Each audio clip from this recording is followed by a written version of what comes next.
এই যে সংবিধান সংস্কার কমিশন রাষ্ট্রের পরিচালনার মূলনীতি থেকে শুরু করে বাংলাদেশের সাংবিধানিক নাম পরিবর্তনের সুপারিশ করেছে এবং ২১ বছরে যার বয়স তিনিও সংসদে প্রার্থী হতে পারবেন। দ্বিকক্ষ বিশিষ্ট পার্লামেন্ট, সংসদ সদস্যদের সময় বৃদ্ধি, ৪ বছর সংসদের মেয়াদ, নানা রকম প্রস্তাবনা এসেছে এবং এগুলো আসলে নির্ভর করছে রাজনৈতিক ঐক্যের ওপর, যেটি ফেব্রুয়ারিতে ঐক্যমত্যের যে কমিশন সেটি বসবে। আপনার কাছে কি মনে হয় যে আপনি একটি দলের সঙ্গেও জড়িত আছেন, এই বিষয়গুলো নিয়ে ঐক্যমত্যে প্রচার কোনো সুযোগ আপনারা দেখছেন কিনা, বা আপনাদের মূল্যায়নটা কি এই কমিশন রিপোর্ট? ধন্যবাদ। সত্যি কথা বলতে আমি প্রপোজাল একটাও পড়িনি। আচ্ছা। আপাতত পড়ার ইচ্ছাও আমার নাই। প্রপোজালটা পাবলিশ হোক আরো ভালোভাবে। 5টা পর্যন্ত তো গোপনীয়ই ছিল, 5টার পরে জানতে পারলাম।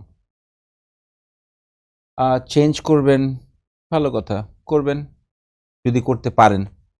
করতে পারবেন কিনা সেটা একটা issue. And how will they change it and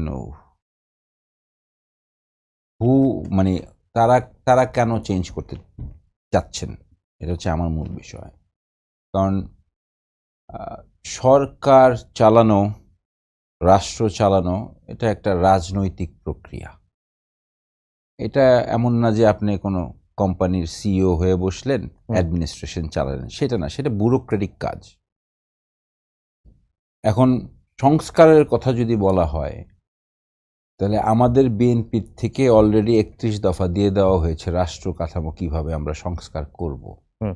এবং এখন পর্যন্ত আমার এই স্বল্প জ্ঞানে যতটুকু দেখতে পাচ্ছি, শুনতে পাচ্ছি, বুঝতে পারছি, 31 দফার বাইরে কিন্তু এখনো মূল দাগে বের হতে পারেনি কেউ। এই 31 দফার মধ্যেই আছে।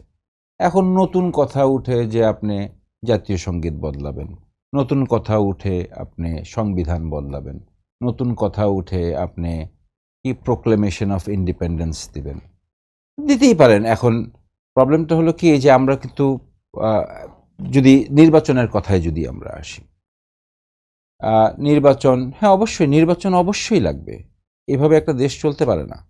আপনি আজকে না হোক, 10 বছর পরে হোক, 20 বছর পরে হোক, বা একদিন পরে হোক, নির্বাচন লাগবে। এখন প্রবলেমটা কি হচ্ছে জানেন? প্রবলেমটা এটা আমার ব্যক্তিগত মতামত। প্রবলেমটা হচ্ছে যে এই যে ছাত্র জনতার আন্দোলন, এবং আমরা বলছি জেনজি, আলফা, এরা তো আসলে 17 বছর ইলেকশন দেখে নাই। এরা আসলে ইলেকশনটা কি জিনিস ভুলে গেছে, ইলেকশনের যে মর্মার্থ এটাও ভুলে গেছে, ইলেকশনের যে প্রয়োজন এটাও ভুলে গেছে। সংস্কার দরকার, সংস্কার সব একটা প্রক্রিয়াধীন অবস্থায় চলে, সংস্কার সেইভাবেই চলবে। এখন মূলত যেটা হচ্ছে সেটা হচ্ছে যে সংস্কার, ইলেকশন কমিশনের সংস্কার আগেও হয়েছে, আমরা সেই সংস্কারের ফলেই আমরা এনআইডি কার্ড পেয়েছি, তারপর আমরা ইলেকশন করেছি, তারপরে আবার আমরা দেখেছি এনআইডি কার্ডের দায়িত্ব কিভাবে ইলেকশন কমিশনের হাত থেকে স্বরাষ্ট্র মন্ত্রণালয়ে চলে যায়। আবার আমরা শুনতে পেরেছি কিভাবে আমাদের তথ্য এক জায়গা থেকে আরেক জায়গায় কথিত বা অ্যালিজেডলি বিক্রি হয়ে যায়। সো এই ধরনের অনেক কথা থাকবে, অনেক কথা আসবে, অনেক কথা রবে, কিন্তু কথাটা হচ্ছে নির্বাচন তো লাগবেই। এখন আমি আমার একটা প্রস্তাবনা দিতে চাই, সেটা হচ্ছে আমি নির্বাচন চাই যত দ্রুত সম্ভব, তবে নির্বাচনের একটাই ডেট হতে হবে, সেটা হচ্ছে 5ই অগস্ট। আপনি যেদিনই নির্বাচন দেন, 5ই অগস্ট নির্বাচন হতে হবে। এটা হচ্ছে আমার ব্যক্তিগত মতামত। এই যে সংস্কার করবেন, সংবিধান পরিবর্তন করবেন, এটা আপনি কিভাবে করবেন? Do you have the mandate? আপনি ছাত্র জনতার আন্দোলনের মাধ্যমে দিয়ে আসছেন, আপনি একটা বিপ্লবের মাধ্যমে দিয়ে আসছেন, আপনি স্বাধীনতা যুদ্ধ করে আসেন নাই।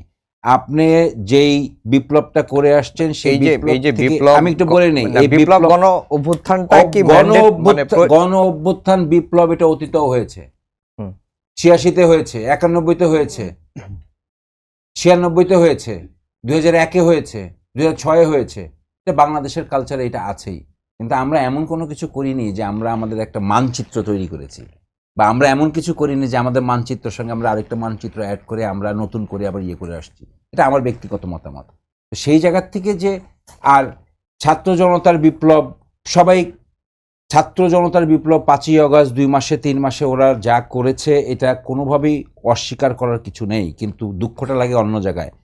এই যে আজকে হলো 15ই জানুয়ারি হুম। 2025, গত বছর 15ই জানুয়ারি 2024-এ এই সময়টায় আমি কিন্তু জেলে শাপলাতে শুয়ে আছি এই সময়টাতে। হুম। তো এই যে 17 বছর যে আমরা করলাম, আমাদের রেকগনিশনটা কোথায়?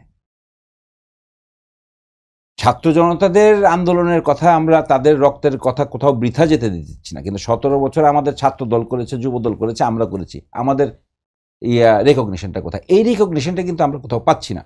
এই জায়গা থেকে আমি বলতে চাই যে আপনি ঐক্যমতের কথা যখন বলেন, তখন প্রশ্নটা জাগে, তাহলে ঐক্যমত হবে কিভাবে? জি। আপনি তো আমাকেই রেকগনাইজ করতে যাচ্ছেন না। আমি তো 17 বছর আন্দোলন করেছি, আপনি 17 বছর কোথায় ছিলেন? আপনি তো 3 মাস আন্দোলন করেছেন। 3 মাস আন্দোলন করার আগে আপনি, 3 না মাস না আমি বলিনি, 3 মাস না, না, আমি আন্দোলন বলিনি। করছে, কিন্তু না, না, আমি গোলটা বলিনি। তো তারাই না দিচ্ছে, না আমি তাই না? বলিনি। 3 মাস আন্দোলন করেছেন, 3 মাস আন্দোলনের আগে কি ছাত্ররা ফেল করেনি? আপনার ভ্যাট আন্দোলনে ফেল করেনি? নিরাপদ সড়কে ফেল করেনি? তাদের আন্দোলনও 3 মাসের আন্দোলন না। তারাও যদি ধরে, তাদের আন্দোলনও 3 থেকে 4 বছরের আন্দোলন, সাথে বিএনপির 17 বছরের আন্দোলন। তো এই সবগুলি আগে সম্মিলিত আকারে দেখতে হবে, জি। তারপরে ঐক্যমতের কথা বলতে জি, হবে। ফুয়াদ এই ভাই। সবগুলি যদি সেগমেন্টেড ওয়েতে যদি দেখেন, আপনি রাজনৈতিক ঐক্যমত আনতে ফুয়াদ ভাই, পারবেন না। মোটা তার দাগে উপরে আরো এই একটা প্রশ্ন- কথা আছে, তার উপরে আরো একটা কথা আছে, সেটা হচ্ছে যে আগে বুঝতে হবে আপনি কি চান। আপনি, আমি, এটা আমার ব্যক্তিগত মতামত, আমি সব জায়গায় বলে আসবো, আমাদের সবাইকে আগে বাংলাদেশী হতে হবে।